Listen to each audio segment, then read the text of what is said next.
আসসালামু আলাইকুম। এটিএন বাংলা সংবাদে সবাইকে স্বাগত জানাচ্ছি। সৈয়দা মারিয়া হোসেন। প্রথমে থাকছে বিআরবি কেবলস সংবাদ শিরোনাম। বৈশ্বিক চ্যালেঞ্জ মোকাবেলায় সরকার প্রস্তুত, সংসদে অর্থমন্ত্রী। পাশ হলো সাইবার সুরক্ষা সহ কয়েকটি গুরুত্বপূর্ণ বিল। অনাস্থার অভিযোগ তুলে বিরোধী দলের ওয়াকআউট। গণতন্ত্র প্রতিষ্ঠার প্রতিশ্রুতিবদ্ধ সরকার, বললেন রিজভী। গণভোটের রায় বাস্তবায়ন ছাড়া জনগণ ফ্যাসিবাদ থেকে মুক্তি পাবে না, মনে করেন জামাত সেক্রেটারি। সারা দেশে হামের রোগী বাড়ছেই। উপসর্গ নিয়ে হাজারের বেশি শিশু হাসপাতালে ভর্তি। শিশু মৃত্যু অব্যাহত থাকায় অভিভাবকদের উদ্বেগ, আতঙ্ক কাটছেই না। বৈশাখী শোভাযাত্রার শেষ মুহূর্তের প্রস্তুতি চলছে চারুকলা অনুষদে। প্রতিপাদ্য গণতন্ত্রের পুনরুত্থান। ইলিশের বাজার চড়া, ভোজ্য তেলের কৃত্রিম সংকটের অভিযোগ। এবং ইরানের সাথে সমঝোতায় আগ্রহী আমেরিকা, জানালেন মার্কিন ভাইস প্রেসিডেন্ট। শনিবারের দুই দেশের বৈঠক ঘিরে লকডাউন ইসলামাবাদে।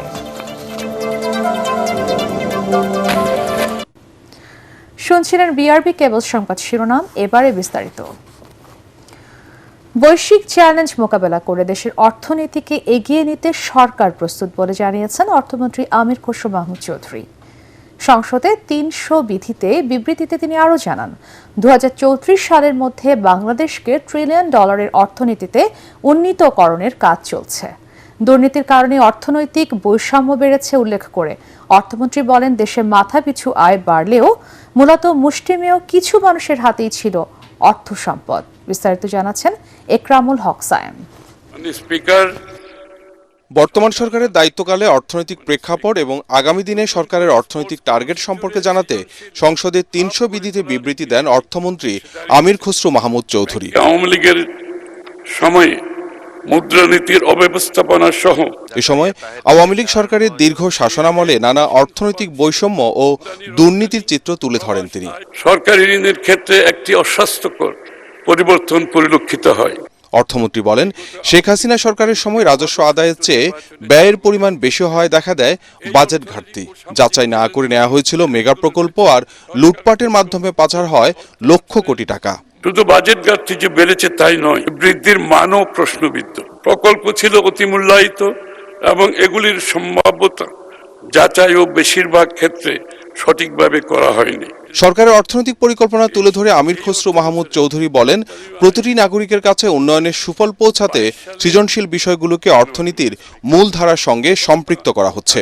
সৃজনশীল, ক্রিয়েটিভ অর্থনীতি, আর্ট, কালচার, স্পোর্টস ইত্যাদিকে গুরুত্ব প্রদানের মাধ্যমে উন্নয়নের মূল ধারায় সম্পৃক্ত করা। এই জন্য সরকারের উন্নয়নের অন্যতম স্লোগান হল 2034 সালের মধ্যে $1 ট্রিলিয়ন অর্থনীতিতে পরিণত করা। এ সময় মধ্যপ্রাচ্যে যুদ্ধ পরিস্থিতি বড় অর্থনৈতিক চ্যালেঞ্জ জানিয়ে এ ব্যাপারে সরকারের প্রস্তুতি তুলে ধরেন অর্থমন্ত্রী। আমরা দায়িত্ব গ্রহণের মাত্র 10 দিনের মধ্যে মধ্যপ্রাচ্যে ইরান ইসরায়েল যুদ্ধ শুরু হয়েছে, যা বৈশ্বিক জ্বালানি বাজার সরবরাহ শৃঙ্খল এবং আন্তর্জাতিক বাণিজ্যে নতুন অনিশ্চয়তা তৈরি করেছে। এর প্রভাবে সরকারকে চলতি অর্থ বছরের মার্চ-জুন সময়ে বিদ্যুৎ, জ্বালানি, এলএনজিতে নির্ধারিত ভর্তুকির অতিরিক্ত আরো প্রায় 36,000 কোটি টাকা প্রদান করতে হবে। মাননীয় স্পিকার, এটি একদিকে যেমন সরকারের বাজেট ঘাটতি বাড়ানোর সম্ভাবনার দিকে যাবে, অন্যদিকে সমপরিমাণ প্রায় $3 বিলিয়ন আমদানি মূল্য পরিশোধে বৈদেশিক মুদ্রার রিজার্ভের উপর প্রভাব ফেলবে। এরপর দিনের কার্যসূচি অনুযায়ী বরিশাল, ময়মনসিংহ, কুমিল্লা ও নারায়ণগঞ্জ উন্নয়ন কর্তৃপক্ষ বিল এবং শিল্পকলা একাডেমি সংশোধন বিল সহ বেশ কয়েকটি বিল পাশ হয় সংসদে। মাননীয় সদস্য সকলকে আহ্বান করছি, আজকে এই নামাজ, জুমার নামাজ আমরা এখানে মসজিদে। একরামুল হক সায়েম, এটিএন বাংলা, ঢাকা। মাননীয় স্পিকার, আপনাকে। দেশে গণতন্ত্র প্রতিষ্ঠার যে পরিবেশ তৈরি হয়েছে তা অব্যাহত রাখতে অঙ্গীকারাবদ্ধ বিএনপি বলে জানিয়েছেন দলের সিনিয়র যুগ্ম মহাসচিব রুহুল কবির রিজভী। নয়াপল্টন কেন্দ্রীয় কার্যালয়ে সংরক্ষিত নারী দলের মনোনয়ন ফর্ম বিক্রি কার্যক্রমের উদ্বোধন করে তিনি এই কথা বলেন। এ সময় তিনি বলেন, বিগত 16 বছরের আন্দোলন সংগ্রামে ভূমিকা মূল্যায়ন করে চূড়ান্ত মনোনয়ন দেয়া হবে। মনোনয়ন বোর্ডের সিদ্ধান্ত মেনে নেওয়ার আহ্বান জানান রিজভী। আগামী 12 এপ্রিলের মধ্যে 50,000 টাকা জামানত সহ মনোনয়ন ফর্ম জমা দিতে হবে। 12 মে অনুষ্ঠিত হবে সংরক্ষিত নারী আসনের নির্বাচন।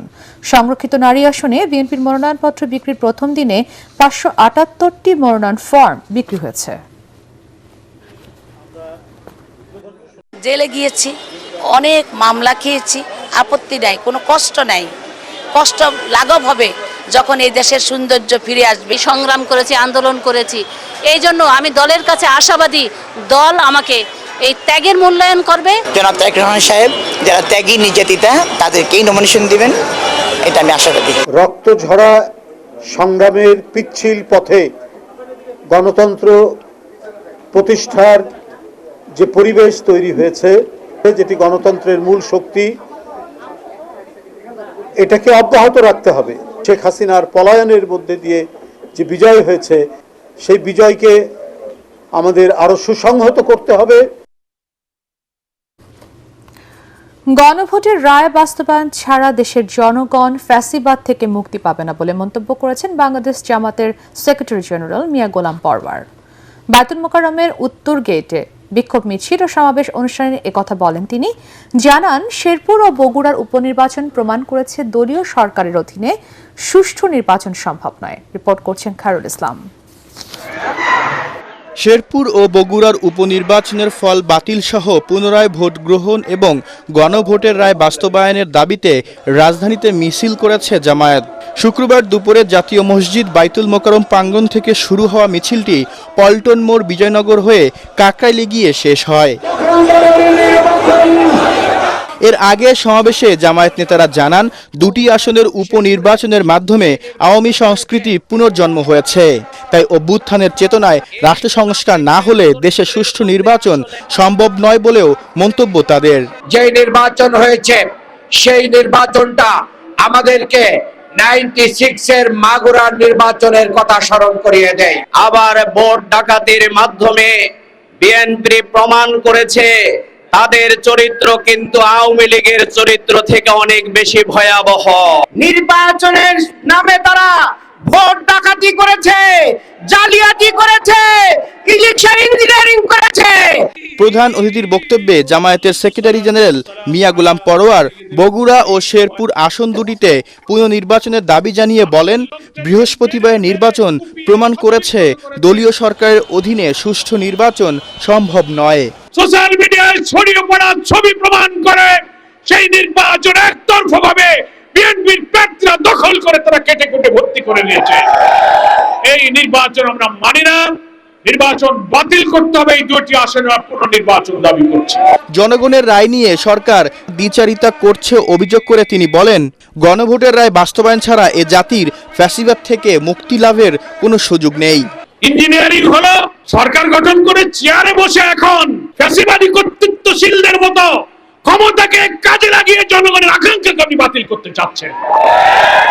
এ সময় গণভোটের রায় মেনে না নিলে সরকারের বিরুদ্ধে বৃহত্তর আন্দোলনের হুঁশিয়ারি দেন নেতারা। এদিন সকালে গাজীপুরের তামিরুল মিল্লাত মাদ্রাসা মাঠে জামায়াতের টঙ্গী শাখার কর্মী সম্মেলনেও গোলাম পরওয়ার সরকারের বিভিন্ন কর্মকাণ্ডের সমালোচনা করেন। ফ্যাসিবাদী শাসনের দিকেই যে সরকার ধাবিত হচ্ছে সেটা পরিষ্কার। খায়রুল ইসলাম, এটিএন বাংলা, ঢাকা। হামের উপসর্গ নিয়ে প্রতিদিনই হাসপাতালে রোগীর সংখ্যা বাড়ছে। 24 ঘন্টায় সারা দেশে চিকিৎসাধীন অবস্থায় 9 শিশুর মৃত্যু হয়েছে। এর মধ্যে 2 জন মারা গেছে বরিশালে। হাসপাতালে ভর্তি হয়েছে 1187 শিশু, আর হাম শনাক্ত হয়েছে 642 জনের, যা পরিস্থিতিকে আরও উদ্বেগজনক করে তুলেছে। আক্রান্তদের অধিকাংশই শিশু। যদিও ঢাকার সরকারি হাসপাতালগুলোর দাবি, ভর্তি হওয়া অর্ধেকের বেশি রোগী সুস্থ হয়ে বাড়ি ফিরেছেন। তৌহিদুর রহমান তুহির প্রতিবেদন। হাম আতঙ্ক এখন সারা দেশে। প্রতিদিন দেশের বিভিন্ন জেলায় হাম ও উপসর্গ নিয়ে শিশুদের মৃত্যুর ঘটনা ঘটছে। হামে আক্রান্ত হয়ে গত 24 ঘন্টায় রাজধানীর ডিএনসিসি হাসপাতালে নতুন করে ভর্তি হয়েছেন 70 জন। সুস্থ হয়ে বাড়ি ফিরেছেন 44 জন। আমার বাবু অনেকটা ক্রিটিক্যাল অবস্থায় ছিল, আলহামদুলিল্লাহ এখন অনেকটাই ভালো। এখানে মোটামুটি আল্লাহদের চিকিৎসা ভালো। আমি আইসি থেকে দেখতাছি লোকজন ছুটি হইতাছে, যাইতাছে, আইতাছে। ডাক্তাররাই নিজেরা চেষ্টা করে ওর একটা আইসিইউ বেড দেয়। আল্লাহর ইচ্ছা সেখানে 4 দিন ওনাদের প্রপার ট্রিটমেন্টে আমার বাচ্চা সুস্থ হয়ে আসে। এমন হয়েছিল যে একবারে সবাই বলছে যে তো আর ইয়ে হবে না যে অবস্থা, কিন্তু ইভেন ডাক্তার বড় বড় ডাক্তার দেখাইছিলাম, তারা বলছে তার হামের কোনো লক্ষণ পায় না, কিন্তু তার হামের ইয়াটা ভিতরে ছিল। এদিকে ময়মনসিংহ মেডিকেল কলেজ হাসপাতালে এক শিশুর মৃত্যু ও 20 শিশু ভর্তি হয়েছে। সুস্থ হয়ে বাড়ি ফিরেছে 23 জন। খুলনা মেডিকেল কলেজ হাসপাতালে হামের উপসর্গ নিয়ে এক শিশুর মৃত্যু হয়েছে। রাজশাহী মেডিকেল কলেজ হাসপাতালে নতুন 29 জন রোগী ভর্তি হয়েছেন। বাড়ি ফিরেছেন 25 জন। রোগীদের আতঙ্কিত না হয়ে প্রাথমিক অবস্থায় চিকিৎসা নেওয়ার পরামর্শ চিকিৎসকদের। সেই সাথে কেউ হামে আক্রান্ত হলে তাকে আলাদা রাখার কথাও জানিয়েছেন তারা।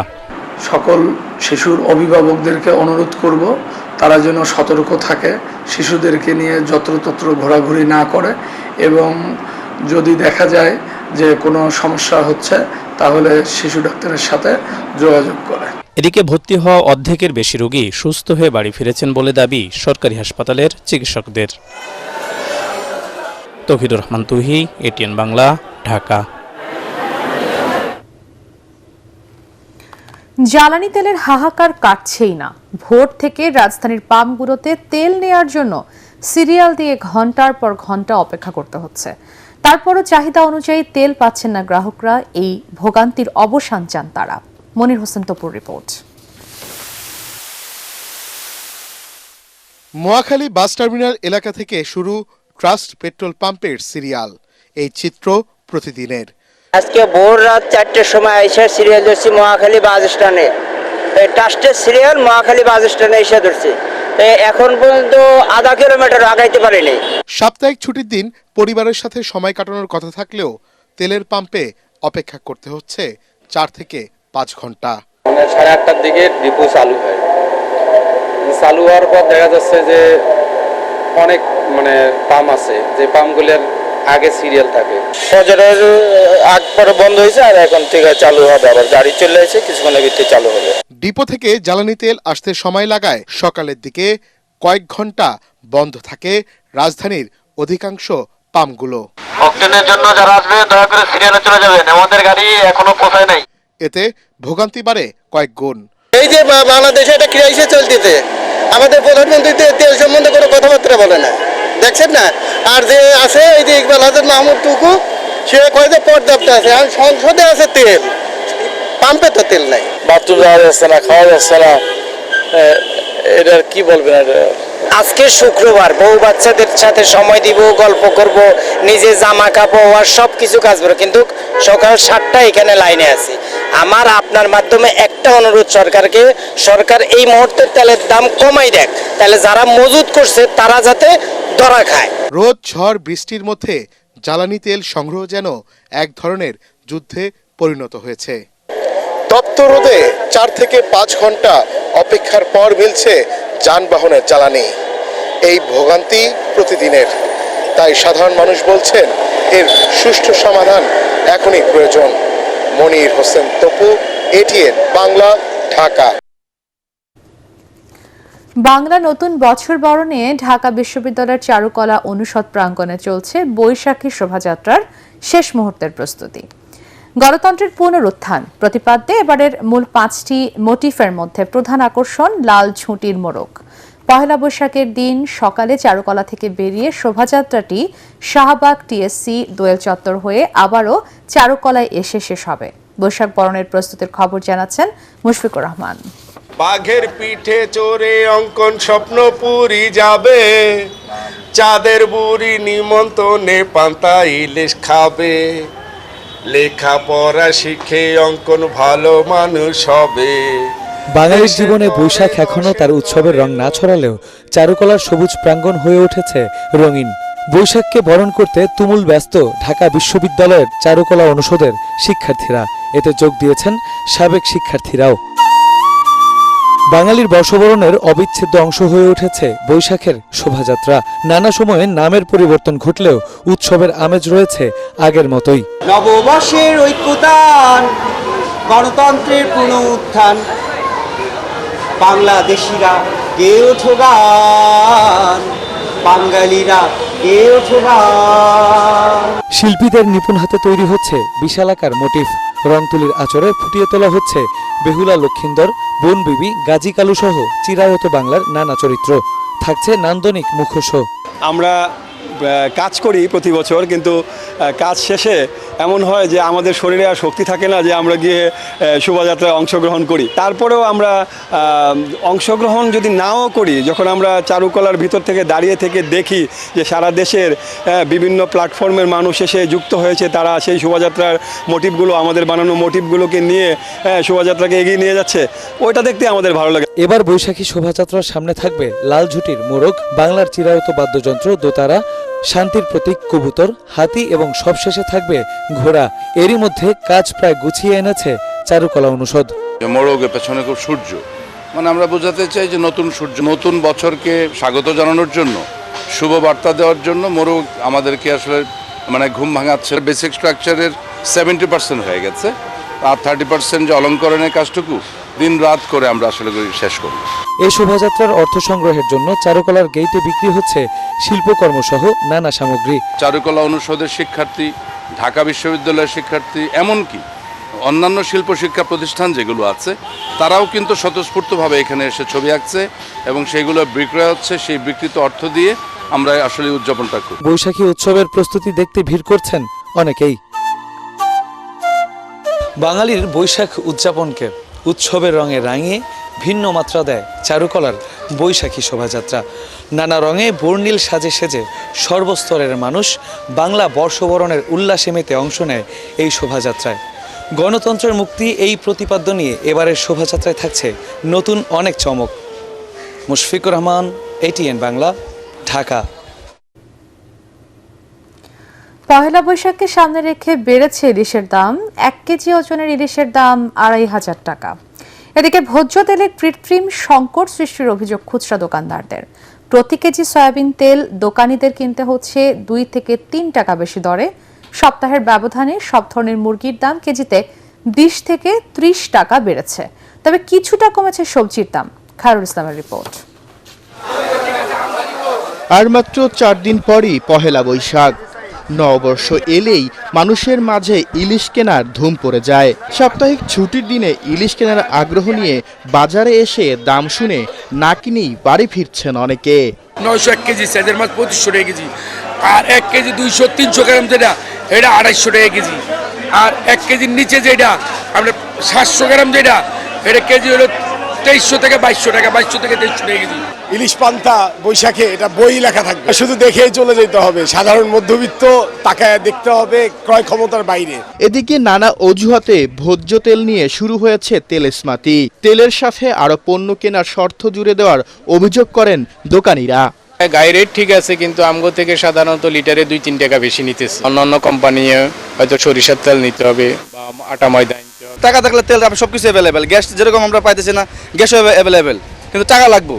টাকা আছে দুনিয়া সব আছে, টাকা না কিছু নাই। গত সপ্তাহের তুলনায় আবারও বেড়েছে ব্রয়লার ও সোনালী মুরগির দাম। ব্রয়লার 220 টাকা, গত সপ্তাহে ছিল 180 টাকা, 20 টাকা বাড়ছে। সোনালী হলো 440, গত সপ্তাহে ছিল 430 টাকা, 10 টাকা বাড়ছে।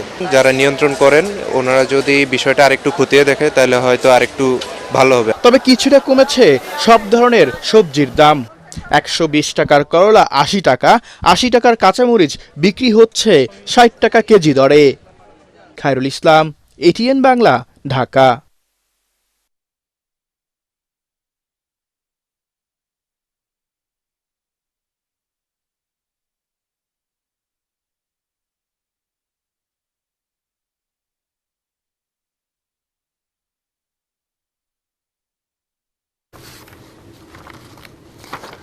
বিল পাশে অনাস্থার অভিযোগ তুলে ওয়াকআউট করেছে বিরোধী দল।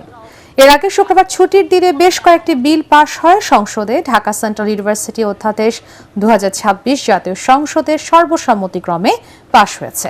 বিকাল 3:30টায় ডেপুটি স্পিকার ব্যারিস্টার কায়সার কামালের সভাপতিত্বে মধ্যাহ্ন বিরতির পর অধিবেশন শুরু হলে এই সংক্রান্ত প্রস্তাব উপস্থাপন করেন শিক্ষামন্ত্রী ডক্টর আনাম এহসানুল হক মিলন।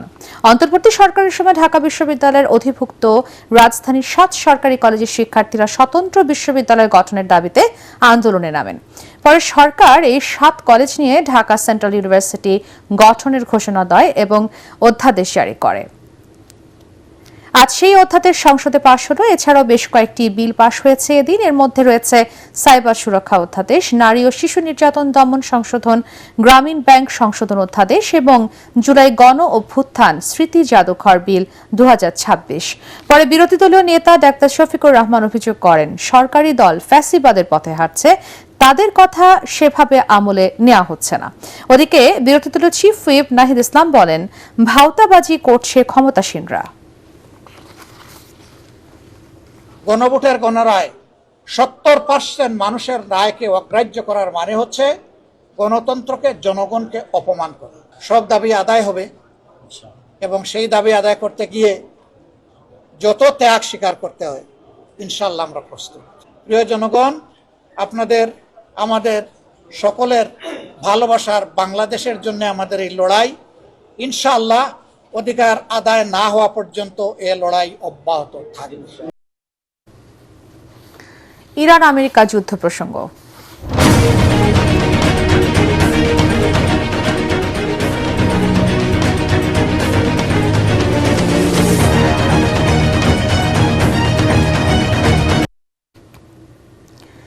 ইরানের সাথে সমঝোতায় আগ্রহী আমেরিকা বলে জানালেন মার্কিন ভাইস প্রেসিডেন্ট জেডি ভ্যান্স।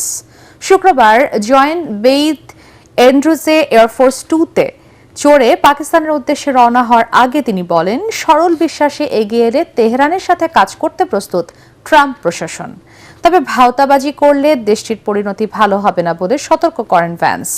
এদিকে শনিবার ইরান ও আমেরিকার মাঝে অত্যন্ত গুরুত্বপূর্ণ বৈঠক ঘিরে নিরাপত্তার চাদরে ঢেকে ফেলা হয়েছে পাকিস্তানের রাজধানী ইসলামাবাদকে।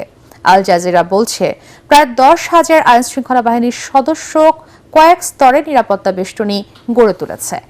ওদিকে সূত্রের বরাতে সিএনএন জানিয়েছে, মধ্যপ্রাচ্যে যুদ্ধবিরতি নিয়ে ইসরায়েলি প্রধানমন্ত্রী বেনিয়ামিন নেতানিয়াহুর সঙ্গে টেলিফোনে কথা বলেছেন মার্কিন প্রেসিডেন্ট ডোনাল্ড ট্রাম্প। বিস্তারিত জানাচ্ছেন আদিব মোহাম্মদ।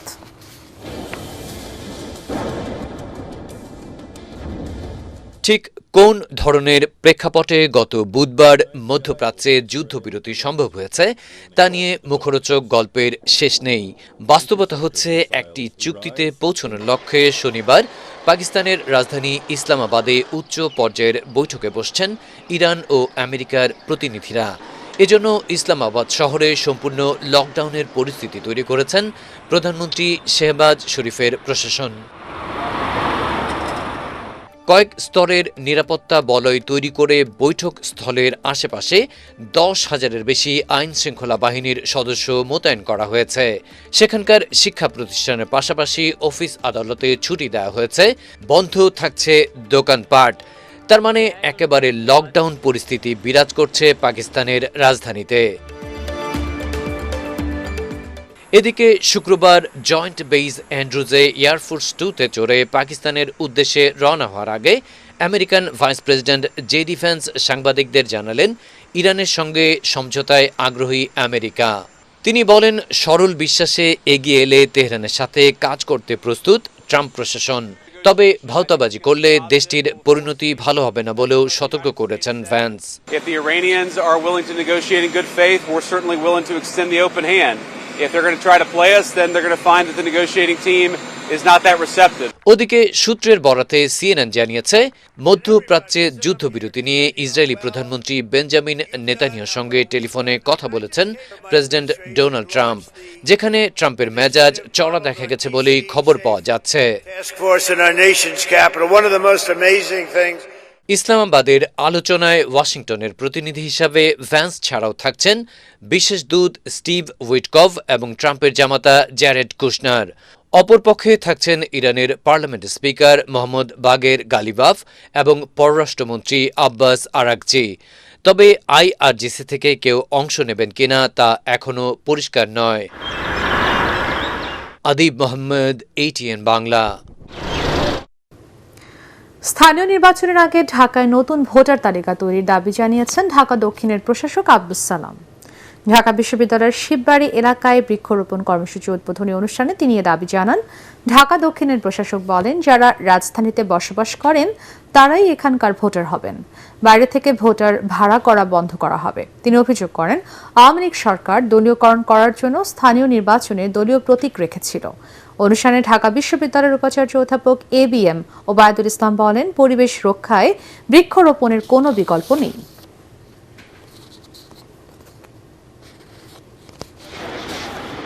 এই ঢাকা মহানগর দক্ষিণ সিটি কর্পোরেশনে আমরা 60,000 গাছ লাগাবো। 60,000 গাছ আমরা লাগাবো প্রতি মাসে, প্রতিটি ওয়ার্ডে, প্রতিটি এলাকায়। আর 5 বছরে হবে এটা 3 লক্ষ গাছ। 5 বছরে 3 লক্ষ গাছ ঢাকা মহানগরে আমরা লাগাবো। বেশি বেশি গাছ লাগান, রাস্তার পাশে লাগান, বাড়ির আঙ্গিনায় লাগান। আপনি ফলেজ বৃক্ষ বলেন, ঔষধি বৃক্ষ বলেন, কাঠের বৃক্ষ বলেন, সব লাগাতে হবে, কারণ এই গাছই আমাদের বাঁচিয়ে রাখবে। ঢাকা রেঞ্জের বিভিন্ন জেলায় ওসি পদায়নের নামে প্রতারণামূলক কর্মকাণ্ডের অভিযোগে সতর্ক বার্তা দিয়েছে ঢাকা রেঞ্জ DIG কার্যালয়। মিডিয়া সেল জানায়, কিছু অসাধু ব্যক্তি ও দালাল চক্র ঢাকা রেঞ্জের DIG রেজাউল করিম মল্লিকের নাম ব্যবহার করে প্রতারণার চেষ্টা করছে। কার্যালয় স্পষ্ট করেছে, যে কোনো থানার ওসি পদায়ন ঢাকা রেঞ্জ DIG অফিস থেকে করা হয় না। এই ক্ষমতা সংশ্লিষ্ট জেলার পুলিশ সুপারের এবং যোগ্যতা, দক্ষতা ও পেশাগত মূল্যায়নের ভিত্তিতেই পদায়ন হয়। DIGর নাম ব্যবহার করে অর্থের বিনিময়ে ওসি পদায়নের প্রতিশ্রুতি দেয়া ভিত্তিহীন এবং ফৌজদারি অপরাধ উল্লেখ করে ঢাকা রেঞ্জ জানিয়েছে, এ ধরনের প্রতারণার বিরুদ্ধে কঠোর ব্যবস্থা নেবে তারা।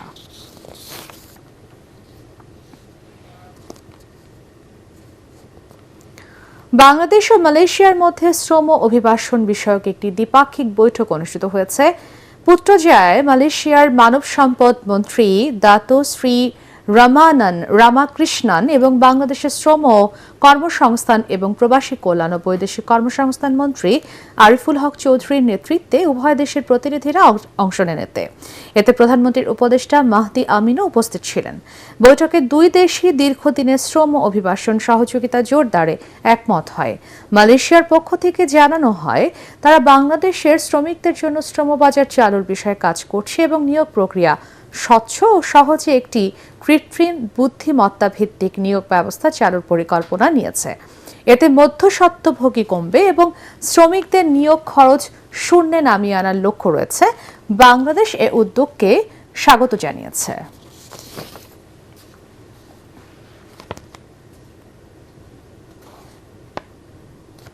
পূবালী ব্যাংক বাণিজ্য সংবাদ।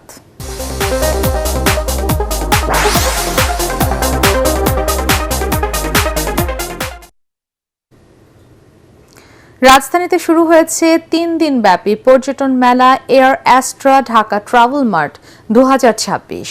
মেলায় নেপাল, থাইল্যান্ড, মালয়েশিয়া, সিঙ্গাপুর ও চীনার প্রতিষ্ঠান সহ বাংলাদেশের 50টিরও বেশি পর্যটন সংস্থা, airlines, travel agency, hotel, resort, tour operator এবং মেডিকেল সার্ভিস প্রোভাইডার প্রতিষ্ঠান অংশ নেয়। এছাড়া মেলা উপলক্ষে দর্শনার্থীদের জন্য রয়েছে বিভিন্ন ট্যুর প্যাকেজ, দেশি বিদেশি বিমান সংস্থার টিকিট, হোটেল বুকিং ও মেডিকেল ট্যুরিজম সেবায় বিশেষ ছাড়। বৃহস্পতিবার থেকে শুরু হওয়া এই মেলা চলবে আগামীকাল পর্যন্ত।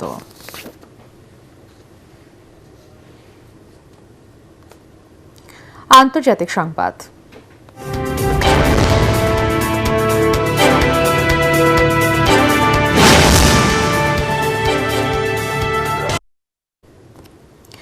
মিয়ানমারের প্রেসিডেন্ট হিসেবে শপথ নিলেন দেশটির জান্তা প্রধান মিন অং হ্লাইং।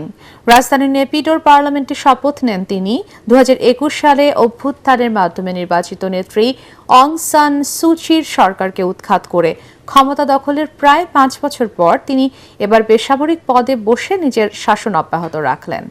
সম্প্রতি অনুষ্ঠিত নির্বাচনে সুচির দলসহ অধিকাংশ বিরোধী দল অংশ না নেয়ায় তিনি প্রায় বিনা প্রতিদ্বন্দ্বিতায় জয়ী হন।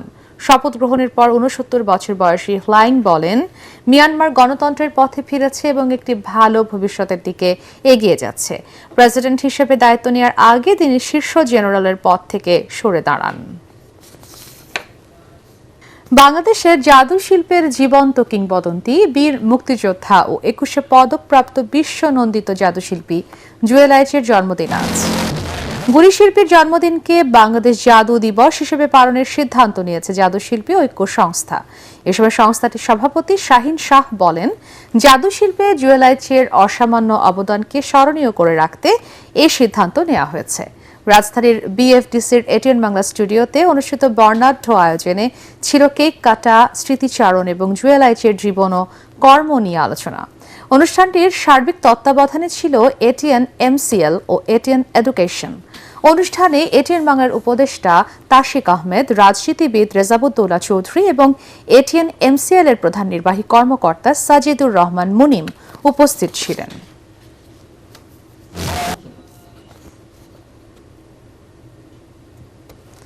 এবারে খেলার খবর।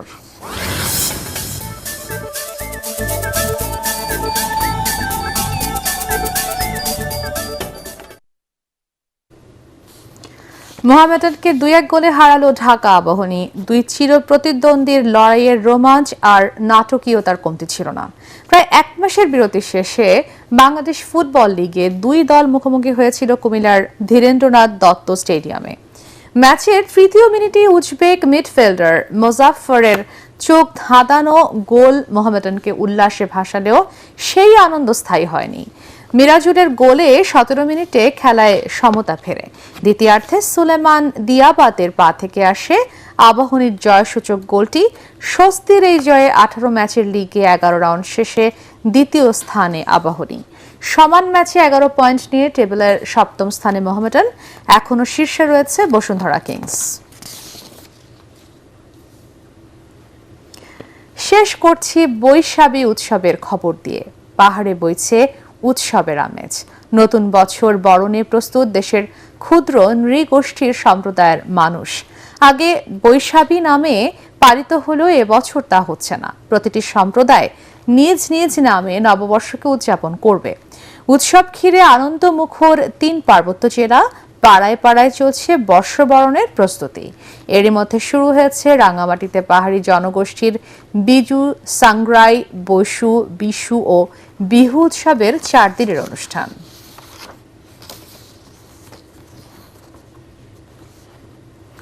শেষ করার আগে বিআরবি কেবলস সংবাদ শিরোনাম আরও একবার। বৈশ্বিক চ্যালেঞ্জ মোকাবেলায় সরকার প্রস্তুত। সংসদে অর্থমন্ত্রী পাশ হল সাইবার সুরক্ষা সহ কয়েকটি গুরুত্বপূর্ণ বিল। অনাস্থার অভিযোগ তুলে বিরোধী দলের ওয়াকআউট। গণতন্ত্র প্রতিষ্ঠায় প্রতিশ্রুতিবদ্ধ সরকার, বলেন রিজভী। গণভোটের রায় বাস্তবায়ন ছাড়া জনগণ ফ্যাসিবাদ থেকে মুক্তি পাবে না, মনে করেন জামাত সেক্রেটারি। সারা দেশে হামের রোগী বাড়ছেই। উপসর্গ নিয়ে 1000-এর বেশি শিশু হাসপাতালে ভর্তি। শিশু মৃত্যু অব্যাহত থাকায় অভিভাবকদের উদ্বেগ, আতঙ্ক কাটছেই না। বৈশাখী শোভাযাত্রার শেষ মুহূর্তের প্রস্তুতি চলছে চারুকলা অনুষদে। প্রতিপাদ্য গণতন্ত্রের পুনরুত্থান। ইলিশের বাজার চড়া, ভোজ্য তেলের কৃত্রিম সংকটের অভিযোগ। এবং ইরানের সাথে সমঝোতায় আগ্রহী আমেরিকা, জানালেন মার্কিন ভাইস প্রেসিডেন্ট। শনিবারে 2 দেশের বৈঠক ঘিরে লকডাউন ইসলামাবাদে। পরবর্তী সংবাদ দেখার আমন্ত্রণ জানিয়ে এখনকার মতো শেষ করছি। এটিএন বাংলার সংবাদ ইউটিউবে দেখতে ব্রাউজ করুন, ইউটিউব/এটিএন বাংলা নিউজ। ধন্যবাদ সবাইকে।